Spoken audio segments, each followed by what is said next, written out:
Hey, welcome back. Today I'm going to be talking about don't let the truth get in the way of a good song.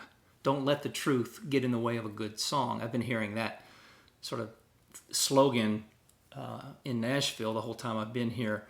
And I finally, after many, many years, have come to realize what that means. And this is a short little video followed by a song that I will play for you from my the Fine Art of Songwriting Masterclass on song ideas and titles. We're just going to touch on this. Don't let the truth get in the way of a good song. So if you're writing from the subjective point of view, more as the private writer, more as the singer-songwriter, it's important, seems to be important, that whatever you're writing about really happened to you. And the other point of view, the objective point of view, maybe more of the public writer, the standalone songwriter or staff writer, comes from a place of where it doesn't have to have happened to the writer as long as it sounds like it did. And we write the title, we solve songs, and we slant toward the market maybe more so than the subjective point of view or the private writer. So if a song is personal and it really happened, the question is, how much do we allow for craft over the truth?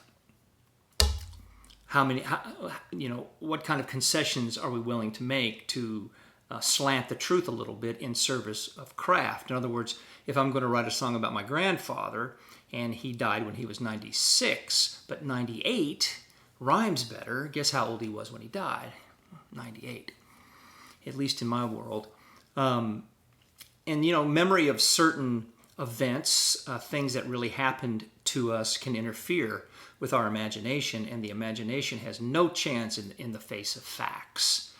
So there's concessions that need to be made for craft over the truth, in my belief. So, and here's a good example.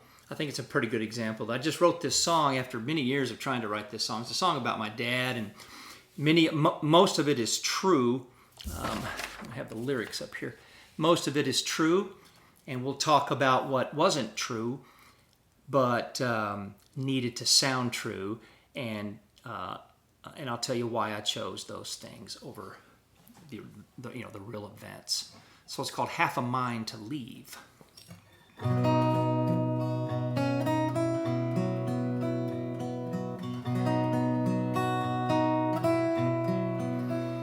He'd say, honey, I'm out of cigarettes, gonna go to town. Then he'd grab his coat and his cowboy hat. Mama would turn from the kitchen sink with that look in her eye, 'cause she never knew if he was coming back. He'd get down to the crossroad and he'd turn either way, with half a mind to leave, half a heart to stay. And when you're living 50-50 and you're never standing still, you're coming and you're going, you won't and then you will, and you're only halfway up that hill. He remembers a time back in Illinois. He was riding bikes and playing around with a bunch of kids. Next thing he knew, he was walking down some shiny hallway in a state-run orphanage. And he'd stare out the window till everything turned gray, with half a mind to leave, half a heart to stay. When you're living 50-50 and you're never standing still, you're coming and you're going, you won't and then you will, and you're only halfway up that hill. Never standing still.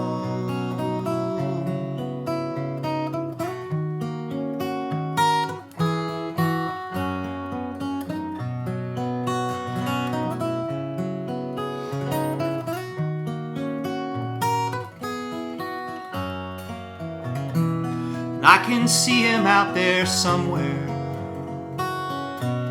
praying for some reprieve, with half a heart to stay and half a mind to leave. He'd say, honey, I'm out of cigarettes, gonna go to town. Then he'd grab his coat and cowboy hat. Mama would turn from the kitchen sink when she heard him fire up that old backfired Cadillac. He'd get down to the crossroad and he'd turn either way, with half a mind to leave and half a heart to stay.